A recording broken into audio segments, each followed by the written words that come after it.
दोस्तों, जैसा कि मैं आपको अवगत कराते रहता हूँ लाइफ में कैसे कैसे चीज़ों को घटना घटित किया जा सकता है। और शुरू से ही इंजीनियर और डॉक्टरों को पढ़ाई को वरीयता दी जाती है, लेकिन कुछ हमारे अभिभावक और जवान बच्चे जो पढ़ लेते हैं लेकिन पढ़ाई में थोड़ा हल्के होते हैं, और वो जो इंजीनियरिंग और डॉक्टरी करने का क्राइटेरिया एग्ज़ाम्स वगैरह को बीट नहीं कर पाते हैं, और उनके जो अभिभावक होते हैं उनको उनकी जो प्राइवेट संस्थाओं से कोचिंग कराकर या फिर उनको डोनेशन देकर या प्राइवेट कॉलेज और डिग्री कॉलेजों में उनकी भारी भरकम फीस भरने की हिम्मत नहीं होती, तो वो लोग इन कोर्सों से वंचित हो जाते हैं। लेकिन ऐसा नहीं है। ये एक अलग माध्यम है, एक माध्यम और है जिसके द्वारा आप अपने पढ़ाई में अ, हल्के, जो बहुत ब्रिलियंट नहीं है वो तो इंजीनियर डॉक्टर बन ही जाएंगे। और लेकिन अगर ऐसा है कि अब आपके पास दो साधन हैं तो वो तो बन ही जाएंगे, जिनके पास अभिभावक के पैसा है और बच्चा ब्रिलियंट है वो बन जाएंगे। लेकिन समस्या तो उनके सामने है जिनका बच्चा पढ़ने में भी अच्छा नहीं है और उनको बहुत ज़्यादा पैसा उनके अभिभावक करने की स्थिति में नहीं है। तो इसके लिए मैं आपको एक सजेशन देता हूँ, आप भी अपने बच्चों को इंजीनियर बना सकते हैं, बशर्ते उसको थोड़ा जल्दी से शुरू से टाइम से रहते उसका अनुसरण करना होगा। आप इसका सीधा शुरुआत इंजीनियर बनाने का आईटीआई से कर सकते हैं, बच्चे को आईटीआई में पढ़ा सकते हैं, या एक एनवीसीटी कोर्स होता है, नेशनल वोकेशनल ट्रेनिंग इंस्टीट्यूट्स होते हैं, वहाँ पर भी एक 2 साल का डिप्लोमा देते हैं सभी शाखाओं में। और इस तरीके से यदि आप बच्चे को आईटीआई डिप्लोमा इन सिविल या इलेक्ट्रिकल या इलेक्ट्रॉनिक्स करा लेते हैं तो नॉर्मली इनकी फ़ीस भी, क्योंकि ज़्यादातर ये सरकारी होते हैं और इनकी फ़ीस भी कम होती है, और स्टार्टिंग होता है तो आप अपने बच्चे को उसमें दाखिला कराएं।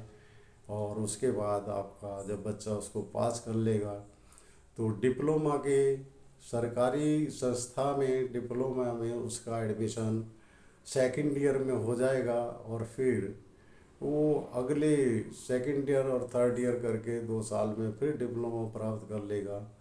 तो यदि वो आगे भी ऐसा जारी रखते हैं, जब डिप्लोमा करने के बाद होगा तो वो कुछ संस्थाओं में, बहुत सारी संस्थाओं में जो बीटेक और बी बी डिग्री होती है जो कि 4 साल की होती है, उसमें भी वो सेकंड ईयर में एडमिशन का अधिकारी हो जाएगा, और वो वहाँ पर एडमिशन लेके अपनी बीटेक इंजीनियरिंग पूरी कर सकता है। अगर वो बीटेक तक कर लिया तो वो फिर एमटेक भी कर सकता है उसी तरीके से। बीटेक कर लिया तो 2 साल का एमटेक हो सकता है।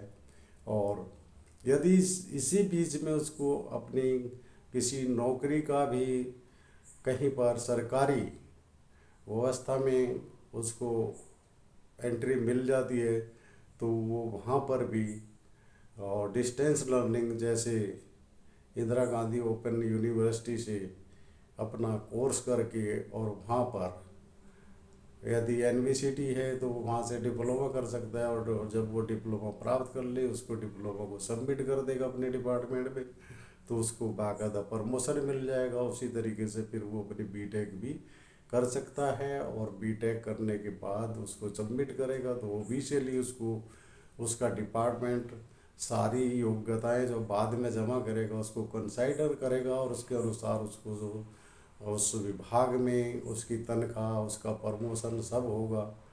तो ये बहुत अच्छा विकल्प है उन अभिभावकों के लिए, उन विद्यार्थियों के लिए जो पढ़ाई में इन कंपटीशन को बीट नहीं कर पाते, प्रकार बीट पर बीट को बीट करने की क्षमता नहीं रखते, लेकिन उनके भी दिलो दिमाग में है कि हमारा को इंजीनियर बनना है, तो वो इंजीनियर बन सकता है। और ये सभी विभाग शिक्षण में बहुत कोऑपरेट करते हैं। अगर कोई उनका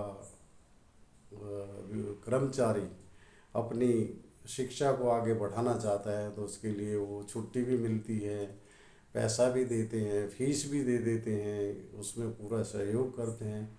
इसलिए आपको केवल एक लाइन पर चढ़ना है और फिर उस लाइन से आप कभी उतरेंगे नहीं, और लाइन में उसको आगे बढ़ाते रहिए।